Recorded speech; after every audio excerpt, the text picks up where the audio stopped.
Okay guys, aku baca korang punya komen semua dekat dalam video review Giat Corolla aku itu. Aku baca, so rata-rata ada yang komen cakap pasal aku nak lawan Fazli lah, apa semua kan. Oh, Fazli nak lagakan aku dengan dia. Aku tak suka sangat drama-drama ni semua. Dan by the way, aku dengan dia tak ada apa-apa pun. Aku dah jumpa dia, Giat Yaris dia, kita dah sembang-sembang apa semua. Dan memang tak ada isu apa-apa pun sebenarnya, aku dengan Fazli. Dan insyaAllah dalam next planning kita orang memang akan ada something yang kita nak try buat lah. Korang boleh komen kalau kita nak buat drag race antara Giat Corolla dengan Giat Yaris ke ataupun anything, boleh suggest. And the reason why kenapa aku beli kereta ni sebab aku nak try something different lah. Dan aku beli ni pun bukannya nak bersaing dengan siapa-siapa. Aku memang beli sebab aku minat. GR ni kira line up kereta Toyota yang baru lah. Kalau sebelum ni kan diorang punya line up kereta sport lain. Dan aku rasa likely 5 years back memang Toyota dah mula into the performance car lah. Diorang perkenalkan GR Supra, walaupun orang kata macam GR Supra tu rebrand je daripada BMW Z4. Lepas tu ada GT86 lah, GR86, GR Yaris, dan yang paling latest sekali adalah GR Corolla ni lah, iaitu tahun 2023. So yang ni memang unik daripada Toyota Malaysia, which is aku dapat offer yang kira the best lah daripada diorang. That's why aku grab GR Corolla ni. Kalau tak aku ambil kereta lain. Mungkin aku akan beli GR Supra ataupun GR86 lah, ataupun GR Yaris. Tapi memandangkan GR Corolla ni kira warna yang aku nak, specs dia okay, condition cun, harga pun okay, warranty 3 tahun daripada Toyota Malaysia. So peace of mind ni kat situ. Anything happen, kita just santai Toyota Malaysia. So that's the main reason lah kenapa aku beli GR Corolla. Dan another reason of course sebab yang ni adalah GR yang paling practical sekali kalau compare dengan GR lain yang ada dekat market. Contoh macam GR86 tu memang kecil, sempit, rendah. GR Yaris kecil tapi okey jugalah kita punya city position. GR Supra 2 pintu, kecil juga. But untuk GR Corolla ni dia paling practical, paling spacious dan paling selesa untuk nak bawa sebagai daily lah. Dalam video kali ni aku bukannya nak sembang pasal GR yang lain sangat, tapi aku nak sembang pasal GR Corolla ni. Aku nak test bawa dia lenjan naik genting. Kita tengok macam mana dia punya performance, cornering, dia punya handling, dia punya minyak macam mana, and then engine dia, suspension, macam-macam lagi lah. So tadi aku dah isi full tank Road 97. Aku dapat range total 387 km. Dan aku isi tadi lebih kurang dalam 100 lebih lah. Kalau ikutkan dia punya tank tu ada 50 liter. So kalau daripada kosong, kalau kita nak fullkan dia 155 ringgit lah kalau kita gunakan Road 97. Dan engine dia memang dibina kena guna Road 97, tak boleh guna Road 95. Kalau guna, dia akan ada possibility untuk engine knocking dan memang rasa tak sedap. Dia rasa different lah dia punya engine tu. So aku memang all the way Road 97 saja. So kalau yang GR lain aku tak pasti, tapi GR Corolla ni memang dia tune untuk kita kena fuel Road 97. Memandangkan aku tak sampai lagi dekat kawasan Genting, so aku nak story sikit lah pasal GR Corolla ni. Dan kita tahu bahawa Toyota Malaysia dah bawa masuk yang official facelift GR Corolla yang paling latest sekali. Yang tu dah ada versi auto. So kalau korang semua yang nak GR Corolla, nak performance Toyota tapi tak reti bawa manual, korang boleh ambil yang auto tu. Cuma harga dia RM10,000 lagi mahal sikit kalau compare dengan yang versi manual. Uish, ada orang accident lah depan ni. Ya Allah, subhanallah.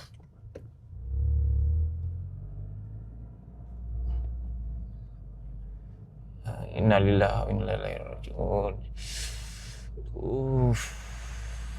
Subhanallah. Teruk tu sampai dah tutup kain putih tu. Weh, peremang rumah aku. Dia mengingatkan aku untuk berhati-hati bawa kereta. Starting price untuk yang GR Corolla manual adalah RM369,000 dan yang auto RM379,000, which is harga dia memang keras lah. Kalau tanya aku, memang harga baru dia tu baik beli banyak kereta lain. Sekarang ni pun dekat market untuk yang recon ataupun terpakai lah, BMW M2, M3 pun dah boleh dapat tahu harga lebih kurang macam tu. Lebih kurang RM400,000 lah, close to GR Corolla yang baru kan. Tapi depends, kalau korang minat, why not? Sebab ada je yang minat GR Corolla dan aku pasti ramai juga yang reconsider lah dengan harga macam tu kan. Kalau harga dia bawah RM300,000 mungkin ramai akan belilah. So manakah harga dia agak keras, tak ramai yang nak beli. Sebab orang yang nak beli GR Corolla ni, aku pasti orang yang dah ada kereta lain, orang yang dah ada kereta sport lain ataupun yang memang berduit lah. Macam aku memang takkan beli baru sebab harga dia sangat keras lah. That's why aku cari yang terpakai ataupun yang recon saja, which is lebih murah sikit. Kalau ikutkan Giant Corolla ni, harga market recon ataupun terpakai dia lebih kurang dalam 230 ke 270 ribu. Depends pada tahun, depends pada condition, mileage dan dia punya spec. Untuk yang unit aku ni memang aku dapat bawah 250 ribu lah, which is harga dia affordable lah bagi aku kan, dengan warranty Toyota apa semua. Tapi ada juga yang jual 260, 270. Depends juga pada mileage. Sebab kalau lagi rendah mileage, lagi best offer dia lagi mahal sikit lah. Sebab the best condition of course lah korang dapat harga yang kira okey. Kalau cakap perbezaan antara Giant Corolla yang first gen dan juga second gen tu, boleh kata tak banyak sangat perbezaan dia, lebih kurang sama aje. Rasanya just ada dalam 2 ke 3 je dia punya difference. Paling obvious sekali adalah bumper depan. So kalau nak tengok itu adalah model facelift, korang tengok bumper depan dia dah tak ada DRL yang bahagian bawah tu kan, dia punya fog lamp. Yang ni first gen ada, and then dia ada event yang lebih besar lah untuk yang facelift. So lebih nampak besar sikit bumper bawah grill dia tu, dan dia dah macam lebih ke arah sporty sikit. Dan satu lagi improvement yang Toyota buat untuk yang versi facelift adalah dia punya power lah, which is dia gunakan torque lebih tinggi, 400 Nm of torque. Tapi horsepower sama, 300 horsepower, sama je dengan aku punya model ni. Sebab setiap silinder tu ada 100 horsepower. Dan untuk yang model aku ni, dia punya torque rendah sikit. Itu je aku rasa perbezaan yang ketara lah antara model facelift dan juga pre-facelift ni. Tapi bagi aku nothing much different, unless kalau Toyota buat engine 4 cylinder, yang tu memang lebih major difference lah. Memang akan lain feels dia. Sebab ni iconic 3 cylinder daripada Giant Yaris. So diorang gunakan engine lebih kurang sama, dan diorang tune lebih power untuk versi Giant Corolla ni. Itulah apa yang korang kena faham untuk power yang ada pada Giant Corolla. Jom kita try speeding sikit. Bismillahirrahmanirrahim.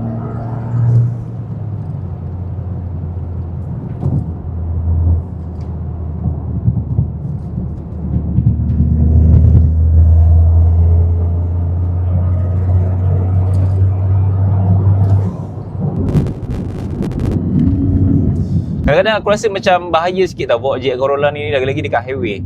Sebab aku tak perasan yang speeding tu meter dah cecah sampai 16, 17, tapi kita tak rasa macam kereta ni laju. Itu yang aku rasa macam kadang agak bahaya. Sebab aku tak tengok meter kadang, aku just fokus kat jalan. Tapi bila tengok meter, ya Allah, dah 16, 17 dah kan. Memang kelajuan dia tu tak apa-apa nak rasa sangat. NVH dia tu memang bagus. Cuma kalau dah cecah 18 ke atas tu, NVH dia tu dah start kurang. Bunyi angin daripada luar tu dah start makin kuat lah.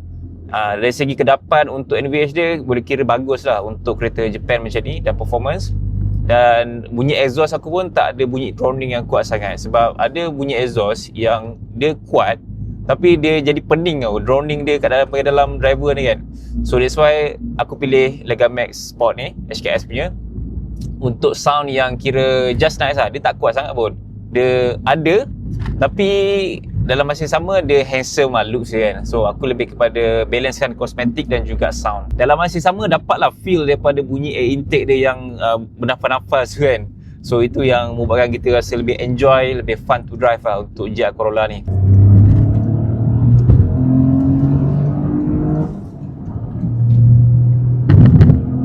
Handling ni memang sedap gila, seriously sedap. Aku dah try bawa Giant Yaris actually. Dan kalau nak compare antara Giant Yaris dan juga Giant Corolla punya driving experience dan handling, bagi aku Giant Yaris lebih nimble lah, lebih melekat atas jalan lah. Sebabnya Giant Corolla ni wheelbase dia lebih panjang dan kereta ni lebih lebar kalau compare dengan Giant Yaris. That's why kalau drive Giant Yaris tu dia memang rasa lain sikit, memang beza. Tapi bagi aku Giant Corolla ni pun dah cukup sedap lah. Luckily hari ni tak ramai orang sangat atas jalan, so aku rasa lebih yakin lah untuk buat corner kat sini.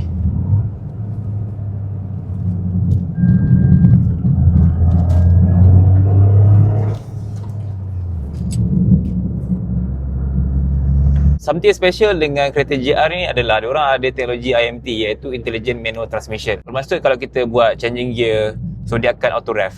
Kita takkan rasa macam engine stop ataupun kita takkan rasa macam dia menarik tau.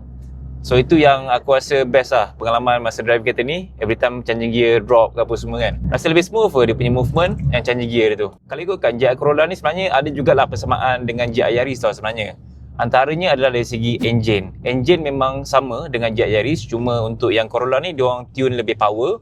And then dari segi sistem brake pun sama, transmission pun lebih kurang sama sebab 6 speed juga manual untuk GR Yaris. Dan sistem GR4 untuk all-wheel drive dia pun memang totally sama juga. Kita boleh tukar daripada 60-40, 60 depan, 40 belakang, ataupun 70-30, ataupun kita boleh buat 50-50 untuk lebih stable lah. Normally kalau kita nak masuk track memang boleh gunakan yang 50-50, tapi kalau nak daily gunakan 60-40. Kalau nak macam feel rear wheel drive, nak oversteer sikit, nak buat drift ke apa, boleh gunakan yang 70 belakang, 30 depan. So itu yang aku rasa menarik lah antara GR Yaris dan juga GR Corolla ni. Dia ada persamaan dan juga dia still ada keunikan yang tersendiri.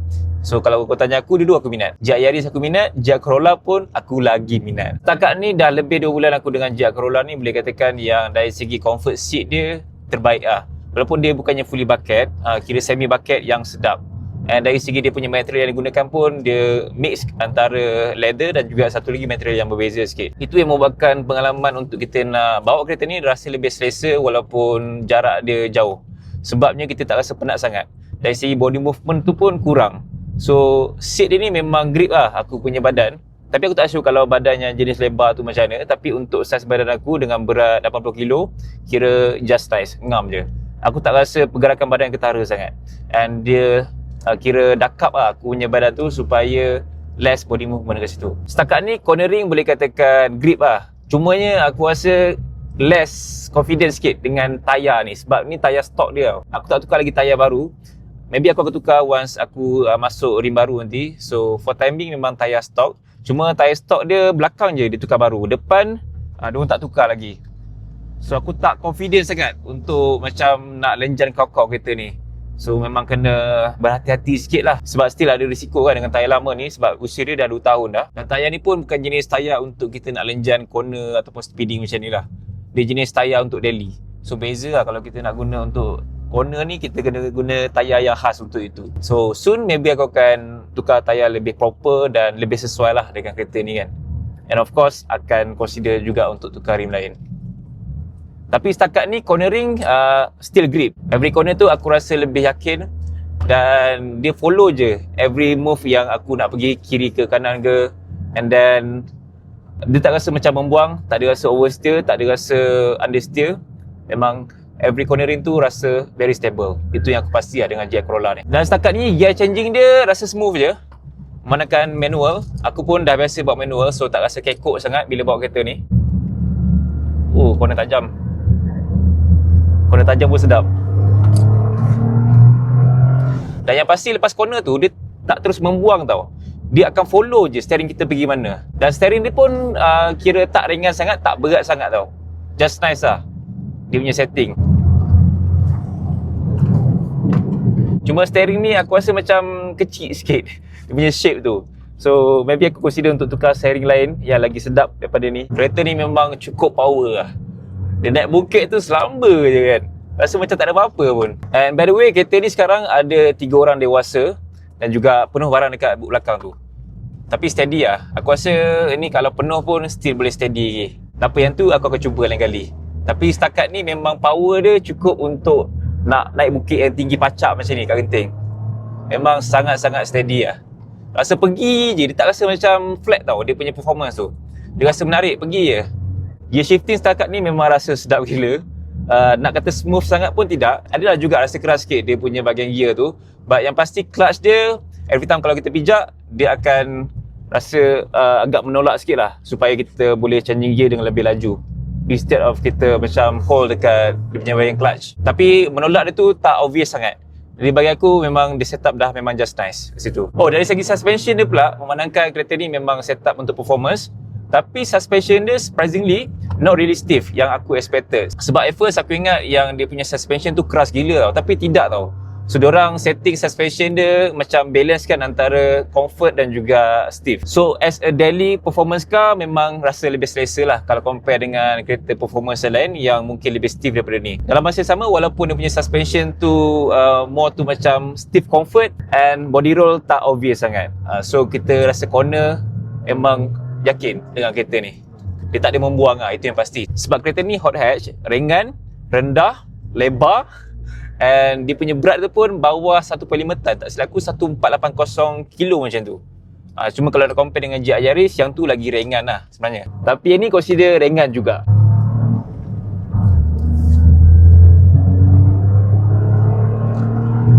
Dan mungkin korang wondering kan, kenapa aku punya tangan macam bengkok sikit, kenapa tak straight macam ni kan, macam orang duk bawa kereta kan, keluar tangan keluar kan. The reason why kenapa tangan aku macam ni, sebab aku rasa driving position lebih grip and kita lebih rasa yakin and tangan kita lebih fleksibel lah, instead of tegak macam ni. So kita tak banyak sangat movement yang kita boleh kawal. So dengan tangan macam ni, aku rasa driving position lebih selesa, lebih mudah untuk kita nak buat cornering, and then kita rasa lebih yakin untuk nak speeding. Full of control lah dengan steering ni. So itu aku rasa penting lah, kalau korang nak bawa laju, janganlah bawa macam ni. Tu memang bahaya lah. Ataupun bawa satu tangan ke, memang bahaya gila. So make sure seating position tu penting. Adjust seat, adjust ketinggian dan cara pegang steering kena betul. Korang mesti terkejut kan, yang kereta ni sebenarnya dia ada teknologi auto cruise control dan banyaklah teknologi safety ADAS apa semua dah complete pada kereta Toyota GR Corolla ni. Persoalannya, macam manakah teknologi auto cruise control pada kereta ni boleh berfungsi? Manakala kereta ni adalah manual transmission kan. So, aku dah cuba bawa kereta ni dekat highway untuk gunakan auto cruise control. Kalau korang tak tahu lagi apakah itu ACC, dia adalah teknologi di mana kereta ni boleh drive sendiri tanpa kita tekan pedal dan dia akan braking sendiri. Dia akan follow lah speed kereta depan. So, memang best untuk kita nak drive jauh, kurangkan penat. Kalau nak long distance tu memang aku rasa sesuai lah nak gunakan auto cruise control. Cumanya kereta ni dia manual transmission. So untuk kita nak gunakan tu boleh, dia lebih kurang macam kereta auto juga. Cumanya masa kita nak drive tu kita kena changing gear. So kalau dia dah start menarik-narik tu, naikkan gear. Kalau dah start macam nak terstop tu, dah slow tu, turunkan gear. Itu je lah. Konsep dia memang totally sama macam kereta auto. Cumanya kita kena manually tukar gear. Itu saja. Aku nak tambah sikit pasal stiffness pada suspension dia. So kalau kita macam jalan dekat zebra line tu, memang rasa jugalah zebra line tu punya bumpy kan. Tapi kalau macam bonggol, bagi aku suspension dia boleh counter dengan baik. So kita tak rasa macam keras sangat suspension dia. Dia smooth yang stiff. Korang faham tak maksud aku apa? Dan bagi aku setup dia ni kira bagus lah sebagai kereta performance untuk daily. So ada kereta performance yang memang dia fokus total performance sampai stiff gila dia punya suspension. Nak bawa pun tak selesa, langgar lubang sikit dah berdentum, langgar zebra line pun dah rasa macam naik kuda. Tapi ini tak, dia just nice kat situ. So aku rasa itu yang menarik dengan kereta ni instead of kereta lain yang gunakan suspension lebih stiff. So itu saja untuk video kali ni. Aku bawa GR Corolla ni pergi naik genting for the first time. Sebab normally aku just main dekat bahagian bawah ni je, kawasan genting Permai. Tapi ini aku bawa naik atas genting sana. Setakat ni bagi aku GR Corolla ni memang sebuah kereta yang fun to drive. Aku really enjoy. Dan rasanya dalam banyak-banyak kereta yang aku pernah ada sebelum ni, kereta ni yang paling aku enjoy sekali untuk drive dia everyday. Dan lagi kita nak genting, main corner apa semua tadi kan. Actually banyak lagi benda yang aku nak buat dengan GR Corolla ni dan kita akan buat satu persatu. Next mungkin kita akan tukar kasut dia dan kita akan pasang lah body kit yang lebih proper. So tunggu, soon akan sampai, maybe dalam end of this month ataupun by next month. Sebab aku order daripada Jepun. Ni memang special. Aku dah order dalam 2 bulan lepas. So supposedly bulan depan ataupun hujung bulan ni akan sampai. Okay, korang nantikan dalam next video. Dan terima kasih kerana menonton. Jemput subscribe juga aku punya second channel untuk motorsport punya konten, iaitu Fast Drive. Macam korang nampak aku punya number plate sekarang ni, aku just masuk je. Tapi ini bukannya number plate sebenar lah. Subscribe Fast Drive, aku akan banyak lagi konten yang menarik tentang motorsport, otomotif dan macam-macam lagi. Okay, terima kasih kerana menonton. Jumpa lagi. Assalamualaikum. Bye.